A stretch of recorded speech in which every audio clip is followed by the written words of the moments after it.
Hello, and welcome to Eramis Soccer, episode 1, covering the Women's World Cup. And very, very special guest tonight with very, very special heritage when it comes to the World Cup. I'm joined by Anthony DeChico, who is the head coach of Park City High School boys and girls team. Forgive me if I get this title wrong. Also, the manager of Sporting Parent. Is that correct, Anthony? I work with partnerships for soccer parenting. Partnerships for soccer parenting. My apologies for that. And Anthony's father, Tony, was a World Cup winner, Women's World Cup winner in 1991 as an assistant coach, an Olympic gold medals winner on the women's side in 1996 with the USA women's team, and a 1999 World Cup winner as head coach of the USA women's team. So you have quite the background in women's soccer. I'm significantly outgunned in terms of knowledge, and I'm really excited to have you here to talk through the first game, England v Haiti. Yeah, happy to be here. Thanks for having me. Yeah. So before I get to the England game specifically, and I am speaking very much as a layman here. You know, I follow women's soccer. I know when I was at Bates College and Dartmouth College, that was my introduction to watching games regularly. 2015, I attended England v Norway. I feel like England's already come a long way since then. I believe that was England's first ever win in the knockout stages of a World Cup or a Euro. And England's very, very strong now. But in my eyes, from the last World Cup to this World Cup, it seems closer. You know, a memory I have from the 2019 World Cup was a very, very heavy USA win in their opening game, all kinds of conversation and debate about dancing on the bench and when you stop celebrating. But these games are very, very close. They're very, very hard fought. You know, this England-Haiti game is a dogfight, despite England being ranked 4th and Haiti being ranked 53rd. We've got the USA 3-0 against Vietnam. We've got the very, very strong Canada team 0-0 against Nigeria. And now we've got England in a life and death brawl here with Haiti and coming out just on the right side of a 1-0 decision. Is this something you expected, or is this a surprise to you in the tournament so far? Well, I think every time, you know, men's or women's, every time we get into tournament football, there's some realities that have to kind of reveal themselves about how the tournament is going to unfold. So, you know, I don't think it's premature for us to say, but we haven't seen everybody yet, so we don't exactly know how this tournament's going to unfold. But I do think that there's some context, the reality of playing a Winter World Cup. Obviously, they're in the Southern Hemisphere, and the nature of the schedule as it's continued to evolve in the women's game. You know, they're starting to experience the same fixture congestion that has existed in the men's game for quite some time. But I also think that you know, there's a continued understanding and evolution of the women's game and the nuance of it that maybe is further along in the men's game. So I think some of the people who, you know, looked at Vietnam as the US's first opponent making their World Cup debut, just kind of equated them to Thailand because they're from the same confederation and you know, are regionally, you know, proximal. But the truth is that you know, each of these teams have their own strengths and weaknesses, and I think the conversation around the FIFA rankings could be an entire podcast on its own right. You know, we're you know, here in CONCACAF, and you know, we have 6 teams in CONCACAF represented in this World Cup, and you know, Haiti is you know, battle tested. They've shown that they've earned their spot here, and had to come through a very good Chile team in the kind of the playoff tournament that FIFA set up in New Zealand. So I think it's a little bit of both. I think that certainly teams are becoming more sophisticated. These games have been on a knife's edge in some instances. We saw the Denmark game against China today comes down to the last minute of regulation, and you know, so I think we're due for some more great games, and you know, I think everybody takes the World Cup seriously and is doing everything they can make it as hard on their opponents as possible. But we also have some idiosyncrasies. The fact that we played 9 games, 8 of them have had a penalty in them so far. We haven't had a single game yet of the 9 where both teams have scored. So I think this World Cup story is still unfolding, and we're going to have to see where things head as we get through everybody's first game and then ultimately into the knockout stages and deeper into the tournament. Yeah. I mean, it's looking like a close group. Like you said, Denmark, 89th minute win over China. That's the other 2 teams in the group. England 1-0 over Haiti. So these games should have some real interest. And you got the Chile playoff win that you mentioned. The announcers also mentioned during qualifying that Haiti came up with a 3-0 upset win in Mexico. Meanwhile, England have arrived European champions, almost definitely the best England women's team ever, ranked 4th in the world, 2nd bookmakers' favorites behind the USA.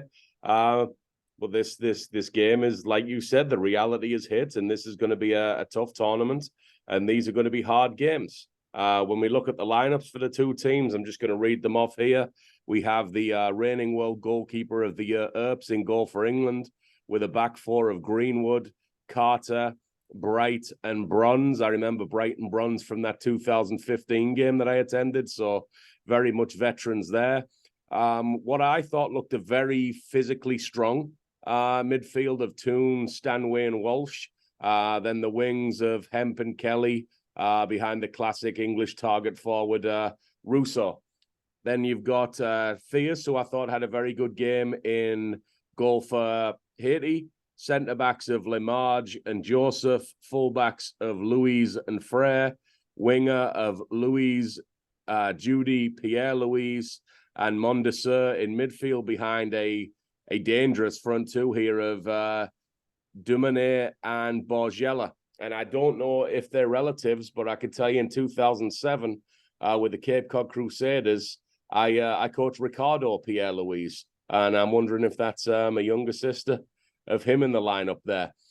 Before this game picks up, I know I was excited to see Lucy Bronze, fan of her. Thought Lauren Hemp was fun to watch in the Euros. Any players you were excited about seeing? All of them. I think that that as we look at these 2 teams, certainly there's the reputations they come into the event with, and Dumonay is at the top of the list, one of the top prodigies of this next generation of players whose name will be mentioned along with Sophia Smith and others. And was just picked up by Lyon prior to the World Cup, which is going to look like a great bit of business in the long run. And then you look at the England squad, and for me, I'm an Arsenal supporter, so Russo is obviously coming off a great season with Manchester United, and I'm excited to see her down in London. And then there's also the component of having watched this England team in Euros. This is not the same England team. It's obviously a very similar team, but you mentioned Millie Bright, who's a veteran of the team, captains the squad, but is coming off a long stretch of injuries. This team, in my mind, missing Leah Williamson is massive. And again, being an Arsenal supporter, you look at Beth Mead, who was the top player in the Euros last year. So the absences and who fills in for those players and what that looks like. The other one that we didn't mention there is Frank Kirby, who's just an exceptional player for Chelsea and so much fun to watch. So, big opportunities for some of these players to step up and have their moments. The player that I know personally and am excited to see how her tournament evolves is Rachel Daly, who obviously Serena Vegman chose to start Russo in the 9 over Daly, who has historically played an outside back role for England, but is coming off Golden Boot MVP season for Aston Villa, and I think we'll have a lot to say on the fate of this England team going forward. And then Teos in goal for Haiti. Obviously we'll talk about this game more specifically, but she's a prospect who's going to end up somewhere at a big club because she's a top goalkeeper. Yeah. And it's interesting that you mentioned Bright coming off a period of inactivity, because the first notable player of the game is Bright's on the ball. She's not under pressure. She rolls it straight to Dumonay, and the counterattack's kind of snuffed out. England try to get out their own half. I think Hemphope over dribbles a little bit. We're turned over again. Dumonay is coming again, and a corner's conceded. The corner gets cleared by England, but this is a bad start. You know, Dumonay gets the hype of being the 2022 CONCACAF Women's Championship best young player, and it's showing immediately. Is this complacency from England? Is it World Cup nerves from England? Like, what do you think's caused this pretty poor start right out the gate? I think it's both. I think like I say, you know, these players getting into the World Cup rhythm and you know, dealing with everything that comes around that, the media buzz, and you know, I think, you know, one of the things we've seen with the women's national team here in the US over the years is more success yields more pressure. And you know, that's a wonderful problem for coaches and players to have. But you know, England are now in an ascendancy where I think the expectations for them to, you know, come out and steamroll teams is there, and that's just not the nature of football. It doesn't matter, you know, whether it's Women's World Cup or NWSL or any league in the world. You know, the demands of the game are such that you have to be even. You've got to be prepared to deal with whatever's thrown at you. And you know, England's desire to possess the ball and be composed on the ball anywhere on the field really does run in many ways counter to Haiti's desire to bring chaos, right? To disrupt, to put players under pressure, to win tackles and to get forward and create chances as quickly and efficiently as possible. Yeah. And the game plays out. My notes here mirror your thoughts there. You know, in third minute, England get a corner of their own. Lucy Bronze is, you know, pretty dominant down the right flank in the first half. There's a switch of play. Hemp forces a corner that's headed behind by Louise. The second corner gets cleared to Kelly. She fires straight at the goalkeeper, Thierse, and there's just no settling in the early stages. 2 minutes later, England come again. Rousseau gets a shot away, but I think it's straight at Thierse, who gets a couple of saves in the bank early where they hit straight after. But the footprint of the early stages of the game here is I think England have the better of possession, but they're almost playing around a Haiti shell. You know, England are switching it along their back line pretty well. They're connecting straight line passes up to the wingers pretty well. But there is a shape from Haiti where England aren't really breaking lines centrally. And when Haiti come forward, they are. You know, they're coming forward a lot less, but Dumonay is getting in really, really dangerous places. She's opening up on the half touch. She's pairing with Borgella, the forward, who carries she carries the ball in the penalty area and fluffs a shot wide. So I thought 15 minutes, you're probably talking about a heavy possession advantage for England. But in terms of being able to go front to back and look dangerous in terms of scoring, Haiti look a little bit better early doors for me. What were your thoughts? Well, I feel like old school England supporters probably love the way Haiti play, right? Disruptive Yeah. and a bit more direct. And, Yeah. you know, it's funny how football evolves in that way. But, you know, I remember watching in that first half, and I think one of the more telling stats that popped up on the screen in the first half is this new way that FIFA is evaluating possession.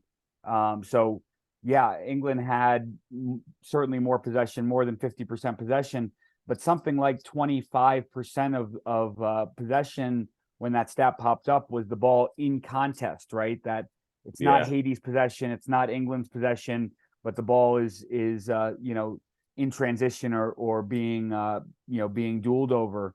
So I think that was reflected in the first half. But even as this game goes on and England develops more possession, you know, it is a battle of styles. I mean, that's what we saw today. It is. It's a fun game. Bit of a strange incident in the 16th minute. We get a deep cross. It's headed back across goal, but it looks too high to be threatening.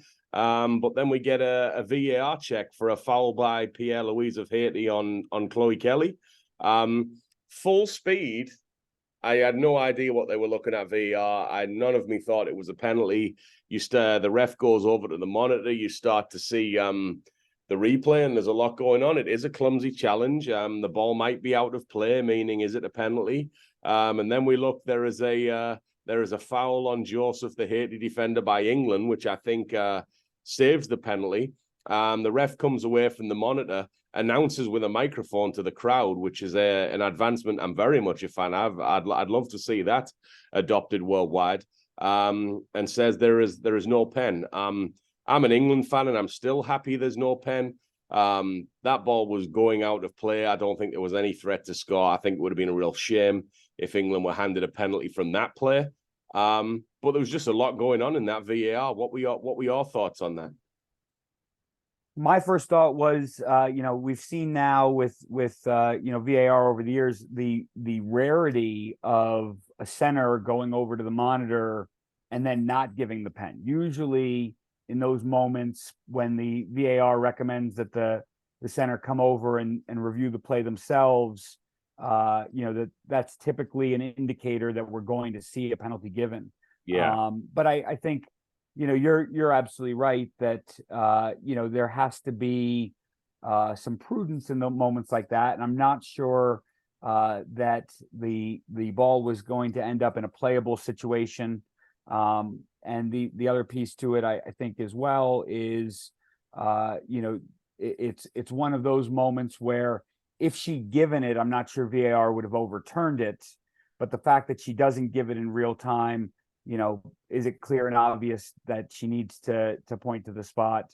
Probably not. So I think, it's one that if you felt strongly that it was a pen, then I'm sure we didn't convince you.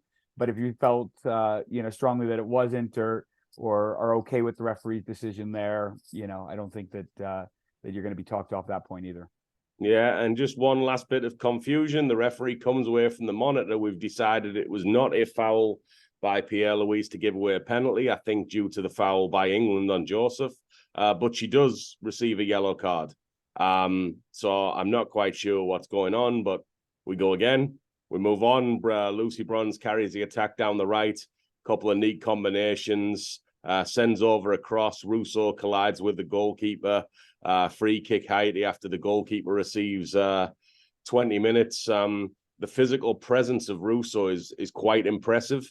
And I think it plays a part again here around the 26-minute mark where the Haiti centre-back Lemarge limps off, and it's really sad to hear. You can hear sort of screaming in pain through the field microphone as Haiti line up to defend a corner, a player down. And it gets worse. We've got a corner. It goes to the back post.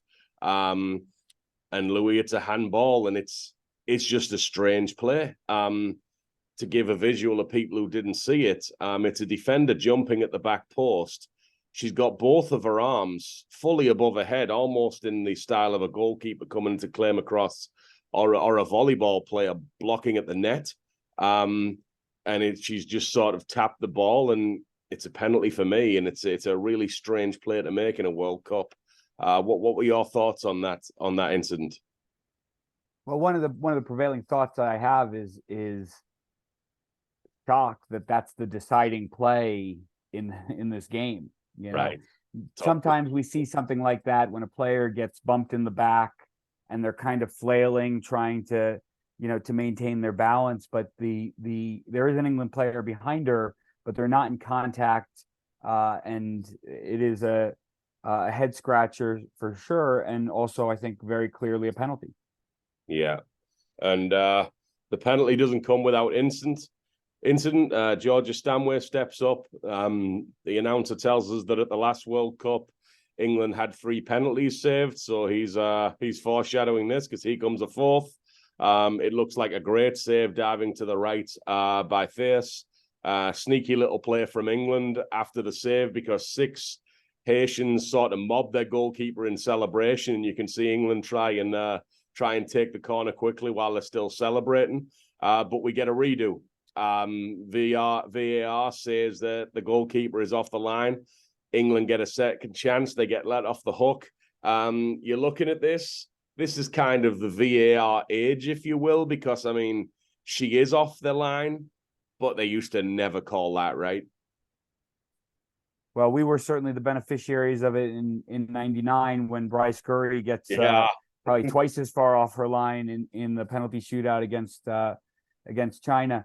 You know, I'm in favor of you know, IFAB and FIFA looking at, you know, how we evaluate and you know, what the scenario for the future of penalties looks like, because we've taken a situation that was 78% in the advantage of field players, of the shooter, and, you know, certainly VAR has you know, has made it even more so.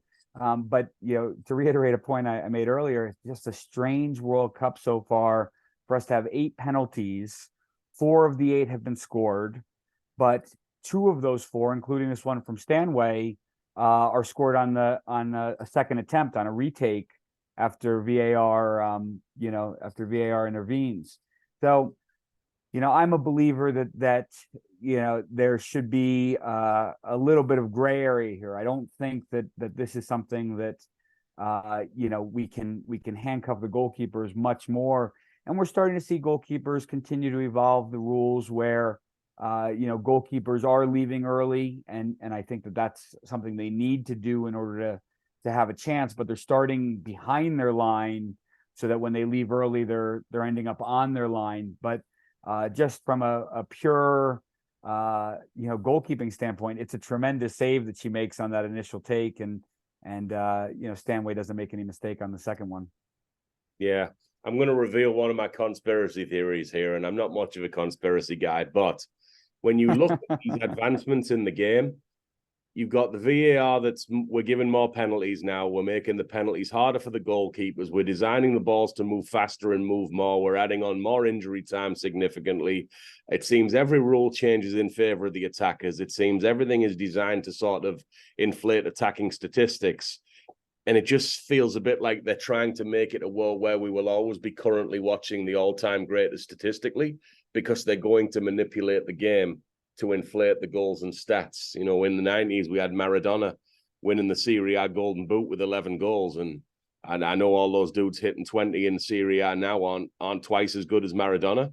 And this penalty is an instant. You're almost handcuffing goalkeepers now if we really can't do what Theus does on this play. Yeah, I mean, my out of the box you know, theory behind how penalties should evolve is, I think the referee needs more discretion, right? Even in a situation like this where she definitely touches the ball with her hand. I don't think anybody's arguing that there is an infraction committed there, but I also don't think anyone would argue that England are 78% to score on that particular play, right? So, Right. Yeah. you know, my Probably personal 10. preference, right? Yeah, I mean, it definitely eliminates an attacking opportunity, but you know, I think we have to be a little bit more pragmatic, and I'd like to see a scenario where, you know, denial of obvious goal scoring opportunity is a pen as we currently know it. You know, a defender treats themselves as a second goalkeeper and makes a diving stop with their hand. You know, I've got no problem with that being a spot kick as it is. I think that there should be more indirect kicks in the box where the referee can say this was not a clear goal scoring moment, but there is an infraction. Put the ball down, force the defense to be 10 yards away from the ball, you know, and restart play from that advantageous situation. And I'm also in favor of a scenario where the referee has an opportunity to set a spot kick where it's just the goalkeeper and the shooter, but that spot is either at the top of the box or at the top of the D. So it's almost like an uncontested, undefended free kick, which would have, you know, a 30 to 40%, you know, likelihood of scoring. You know, and I'm sure a lot of people would hate the subjectivity of that proposal, but I tend to agree with you that, you know, even in this World Cup, we're seeing it. There's just too many times where the only outcome that a referee can come to is to point to the spot, and in our game, that changes the outcome of games. I mean, it's a massive decision. I think there's some logic to what you're saying, because if you think back to not this penalty, but the one before, England are potentially getting a penalty when the ball is literally rolling out of play. And you can't pretend that that's the same as getting fouled in the middle of the goal just as you're winding up for a shot. So maybe there is. But also if that was in midfield, we probably wouldn't argue that it's not a foul. So maybe that's a restart of an indirect kick in the box from the spot of the penalty. So England's not penalized because it happens in the box, but also, we're not in a situation where we're gifting them a goal straight out of the gate on a questionable borderline call like that. Yeah. So back to the game. Stanway has to retake it. She holds her nerve. Same side. It's low and hard. It's in this time. 1-0 England. And you've got to think, watching this game, that's relieved some pressure on the England players and bench, because this is a tough game. Limage, the centre-back for Haiti, is not recovered, so she gets subbed for Matherin, who plays in the US college game for Mississippi State, which I thought was cool.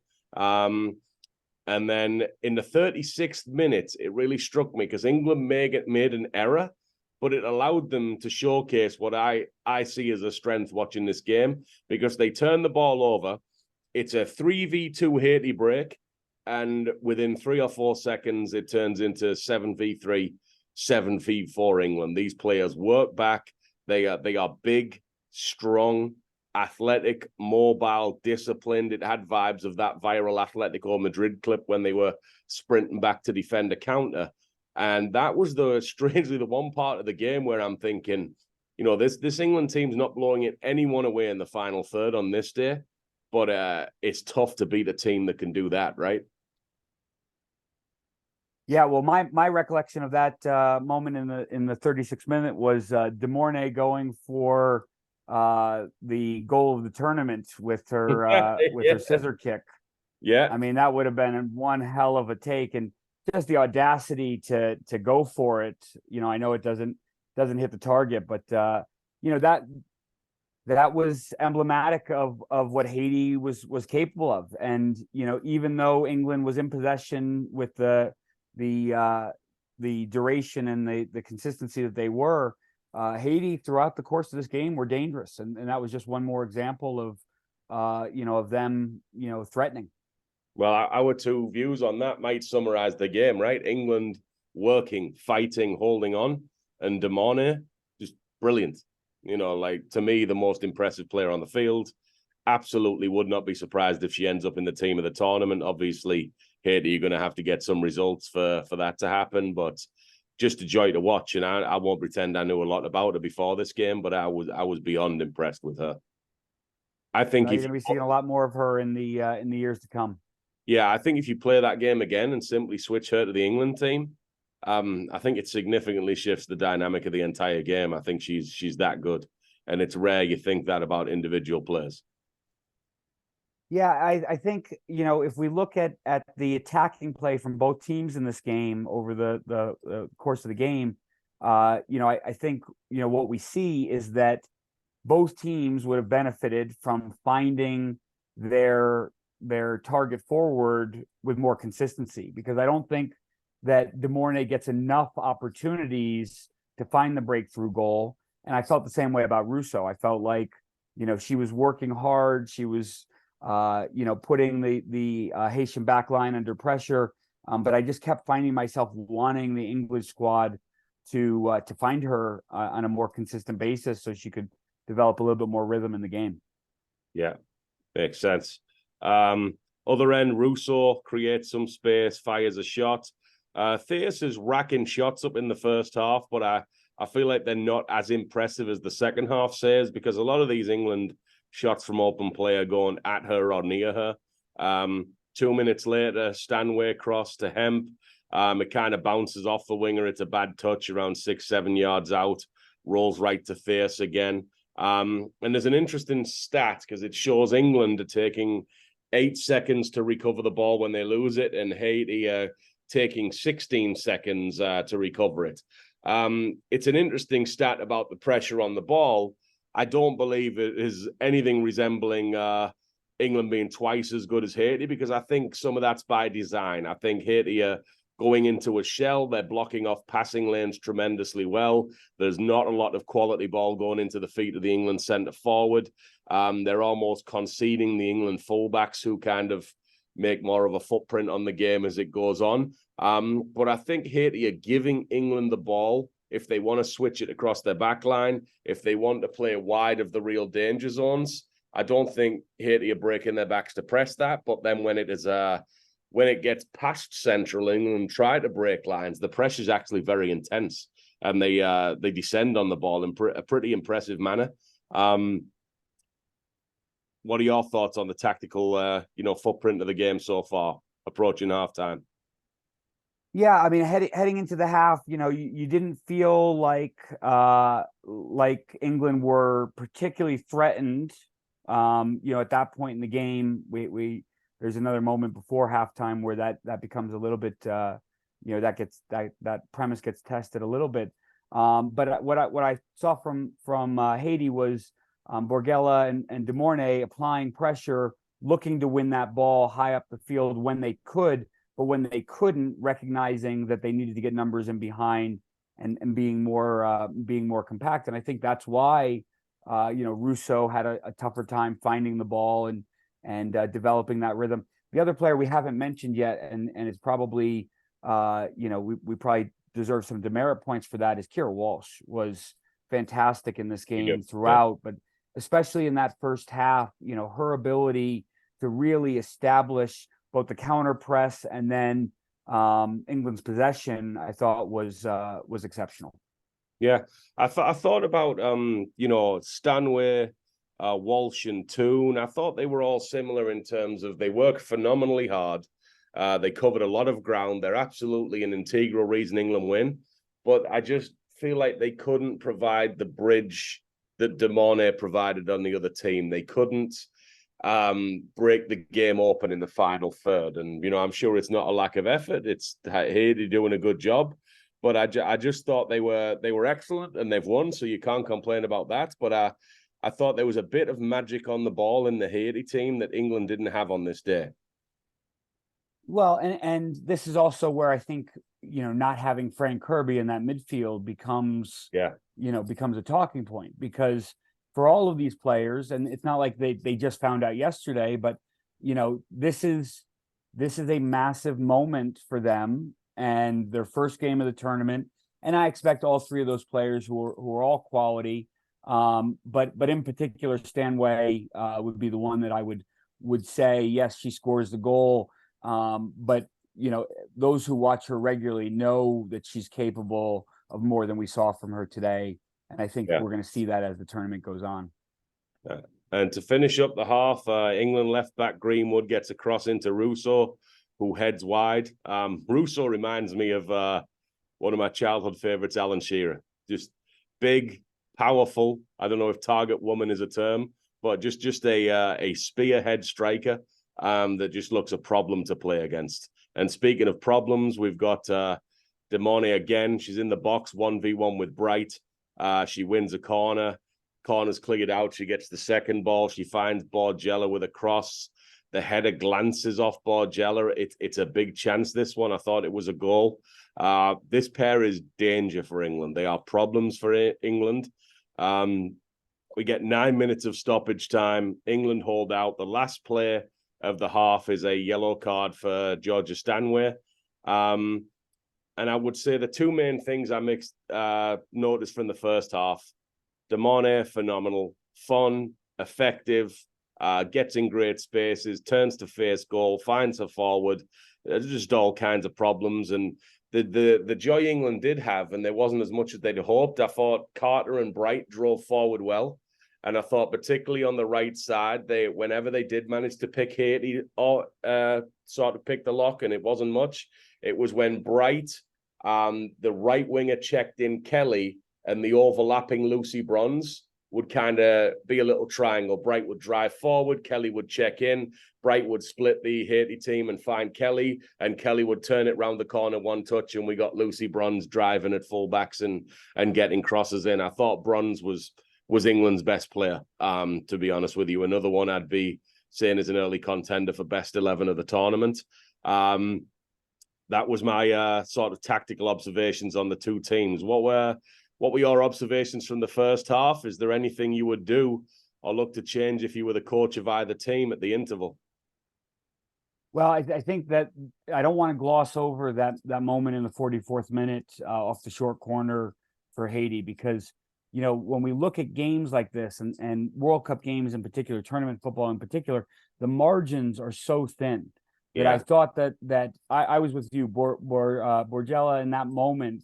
I was expecting a goal. I thought it was in the back of the net, and the difference between going into that half 1-1 and going into that half with England leading 1-0, I think psychologically is significant. I think, you know, that gave England a little bit more muster as they come out in the second half. So I think that was a critical moment in the game. And arguably, there's obviously a few more in the second half we'll talk about, but arguably Haiti's best chance in the entire game. Yeah. I mean, I'm an England fan watching this game, and that ball comes in and you get that knot in your stomach and you're almost saying in your head, goal. That was my initial reaction. And then I wondered if she'd missed it, but then you see on the replay, she's kind of got a touch on it. But it's a big chance. You know, I hope for her they get some results and that doesn't become the difference in the tournament. Because I mean, I'm not sure England come back and win if Haiti tie it up there, to be quite honest with you. I definitely think it yields a very different second half than what we got. Because, you know, a team like this making their World Cup debut, all of a sudden now they find belief, right, from a moment like that. And, you know, those are the moments that can snowball and you know, really take themselves to take on a life of their own, you know, in the course of a tournament. And by the way, good for Haiti, because yes, it is their World Cup debut. You'd never tell in a million years if you didn't know, right, and you're watching this game. No. I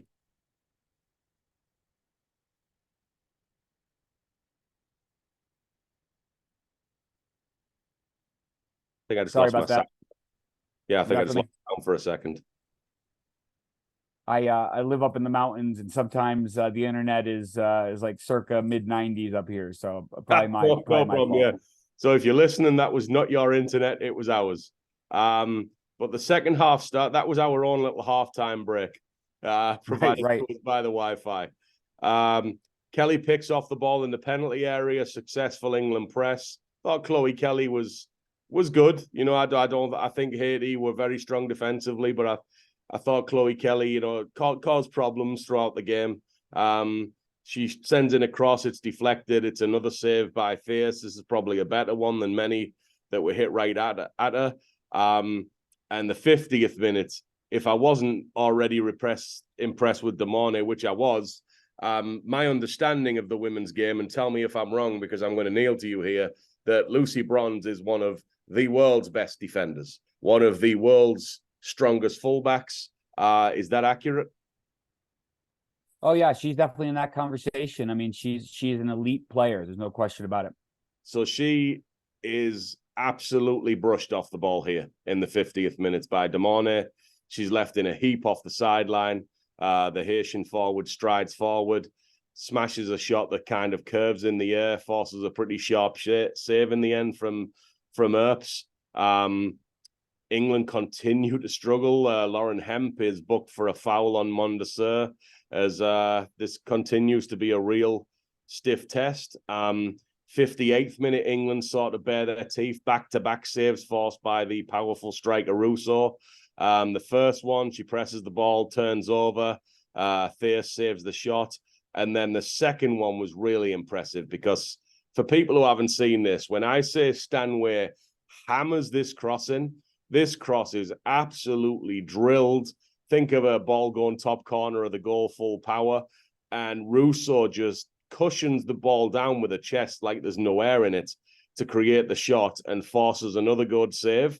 I thought, given the power that very, very overhit cross came in at, that was a very impressive piece of striker play from Russo. Yeah, the start of the second half, Russo creates 3 chances in quick succession, And you started to feel like we kept seeing, the play we kept seeing from her throughout the WSL season, which is she's just going to take over this game. This is the game where she's going to put it to bed herself. And like I said, in the first half, I didn't feel like she was getting enough service, but there was this stretch here where even if it wasn't optimal service, it doesn't have to be always, right? There's sometimes the players of her caliber can just deal with it, and that was one of those moments. That made me think of Drogba. So he's the one player where time and time again, I thought balls were hit to him horribly, and he would make something good of it.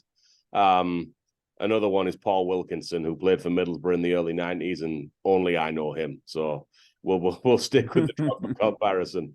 61st minute, England switch up the right wing Laurens. We have Lauren Hemp off and Lauren James come on.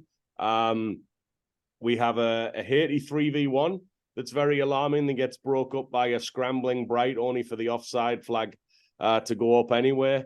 We have a Stanway cross to the Russo, the striker Russo, who just seems to be having more and more of an impact on the game. She forces what is at that point the 7th save of the game from Theus. The corner falls to Bright in a decent spot, but she smashes the shot up to the moon. James shows her teeth. She's come off the bench, but she's got some ability. Looks like a very technically good player. She tees up Kelly for a shot wide, creates a shot herself. What were your thoughts on Lauren James? Well, I think this is where Serena Wegman is going to be tested. So they come out of the Euros, and in every game in the Euros, they start the same starting lineup on their way to lifting that trophy. And I'm not sure that they can do that in this group at this World Cup, because in my mind, in no way diminishing the players that she did choose to start, but Lauren James changed the nature of this game. And I don't know how she doesn't make the case for herself to be a starter in the Denmark game. And I feel similarly about Rachel Daly. I think Russo and Daly, you can have that discussion about who's going to be your starter there, but I'm not sure that it has to be a blanket decision for the course of the tournament. And I think the two of them working in tandem to break down other teams' defenses can be significant. But Lauren James is a hell of a player and just keeps getting better. So I think she was a shot in the arm for England when she entered this match. Yeah, I agree with that. At the end of this game, I was thinking if I was the England coach, what were some changes I'd make? And I think James has put up a real strong argument to start the next game here with the brief showing. We go into the last 15 minutes, both teams sub their centre forwards. Russo for Daly, who you've already talked about, you're a big fan of, and Borgella goes off. I'm gonna butcher this name. Elison. Do you have the pronunciation for me? Elisant, I believe. Elisant, right? So she comes on and she's gonna have a moment of her own, just like Borgella had in first half injury time. Because first we get a couple more saves from Theus. And then in the 82nd minute, the England goalkeeper Earps comes up huge. Ellison's through. It's 1v1. England are 1-0 up, and she is stuffed by Earps to preserve a very slim feeling England lead. Go up the other end, and Theus comes up with yet another save to deny Daly. What were your thoughts as Ellison went in on goal there? Were you thinking the game was getting tied up? This was, along with that one at the end of the first half, this was the other moment that I looked at back and said, here's Haiti's chance to equalize. The fact that it's still 1-0 going into the 81st or 82nd minute when that happens, is a testament. But when you keep a game tight like that, you're looking for this moment. This is what you're holding out for, is the opportunity to change the game late. So even though she only made, I think, 3 saves in the whole game, Earps two of them are of the exceptional variety, and this is one of them. And I think she absolutely, stands on her head in this moment and puts the team on her back, which is, for England to, and I know that their objective is to win this World Cup.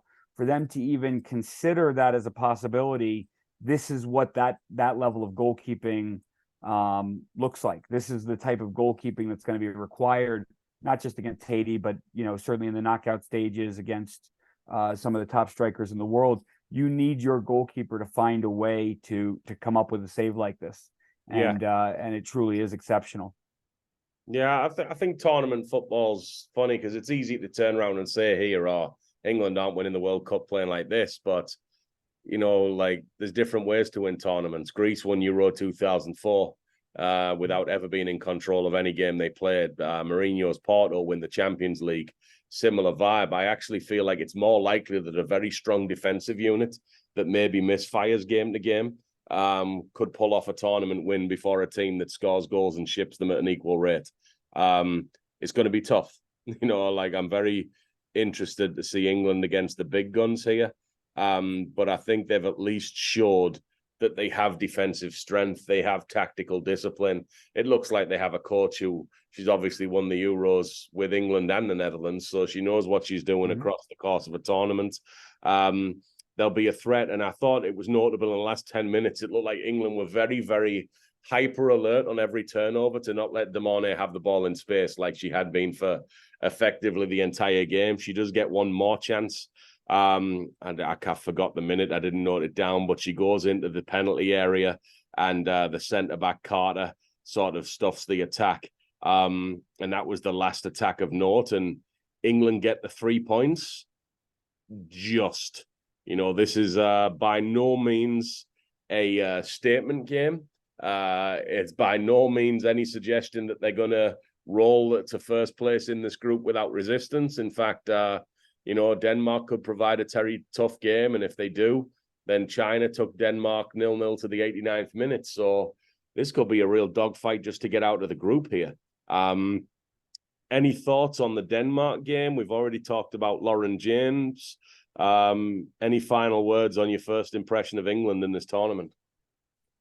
Well, the first thing I'll say, use Greece as a good example, and there are lots of different ways to win in tournament football, but the consistent thread across almost every team that finds a way to win in tournaments is they get better as the tournament goes on.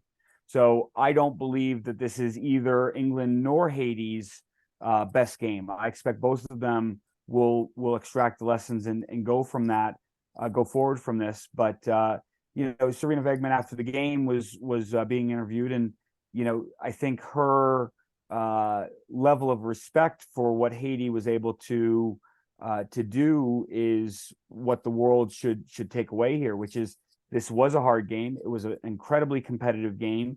They did the thing that they needed to do, which was get the 3 points.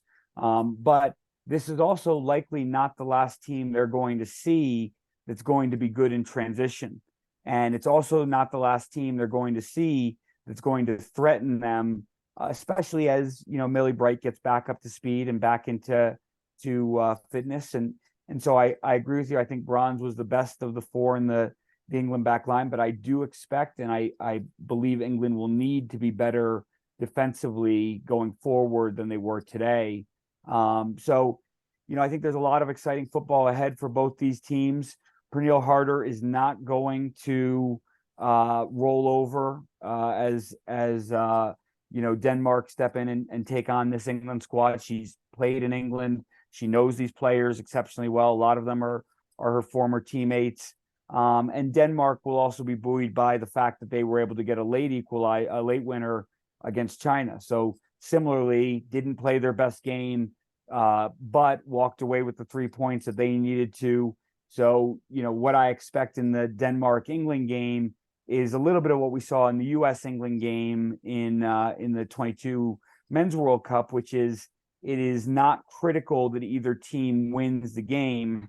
A point would be a very positive result for both teams as they look to advance out of the group. Now, I don't expect necessarily that either team is going to go in playing for a draw, but I do expect that both teams will look to be more solid defensively and limit the other's chances on their goal. And like I said, I think Earps and that center back pairing is going to continue to grow together, and that's going to be critical to England's success. Yeah. Now, last question, speaking on a wider scale, who's the best team you've seen so far? I think that I think that Spain deserves some credit for their performance against Costa Rica. Similar to Haiti, Costa Rica is a team that probably most people outside of CONCACAF have not seen very much of. There was some controversial decisions about the team selection with Costa Rica, but I thought, Spain were very convincing. They go up 3-0 and then kind of went into autopilot mode. That game could have been more. Similarly, the U.S. Gets their 3 against Vietnam, and quite frankly, created more chances than Spain did. But the Vietnamese goalkeeper stood on her head and was very difficult to beat. So I don't think that the U.S. played their best had their best performance in their opening game. But I'm going to be a little bit evasive to that question because we haven't seen everybody yet, right? We haven't seen Germany. We haven't seen some of these other teams that we haven't seen France. We haven't seen some of these teams that have the pedigree to go deep in the tournament. I will say that you mentioned the bookmakers odds for England early on. The one that I look at the bookmakers odds and say, what the hell are these guys thinking, is Brazil. Brazil is something like 250 to 1 to lift the trophy. And, I think that if we look at what Argentina was able to do with and for Messi in December, I think Brazil will be incredibly motivated to do everything in their power to make sure that Marta lifts this trophy before riding off into the sunset. I also think that be something. Well, for Messi and Marta to do it back to back would be it'd be very hard. Even Brazilian fans were happy for Messi. I think in a similar vein, even U.S. supporters who would love to see the first men's or women's team in history win the cup 3 times in a row would be hard pressed to feel bad about Marta, lifting it. But in particular, I think that you look at Brazil.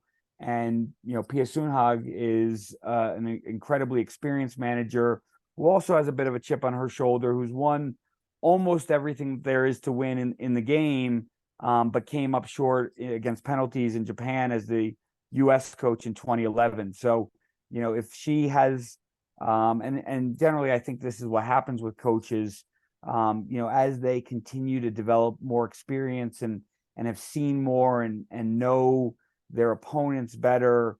I think that if Pia has her best coaching, tournament, then Brazil are going to be very, very difficult for whoever they come up against. Good stuff. All right, Anthony, sincere thank you. Some great knowledge on the women's game. Some great insights. You've really added an awful lot, significantly more than me when it comes to expertise on this side of the sport. Hope to speak to you again soon, brother. Thank you, everyone. Well, I always say everybody comes to it from where they are. So the fact that you're continuing to invest and deepen your knowledge, I think is a great testament. And hopefully at some point in the future we'll get to talk about the women's game some more. But thanks for having me, and enjoy the rest of the tournament. Thank you.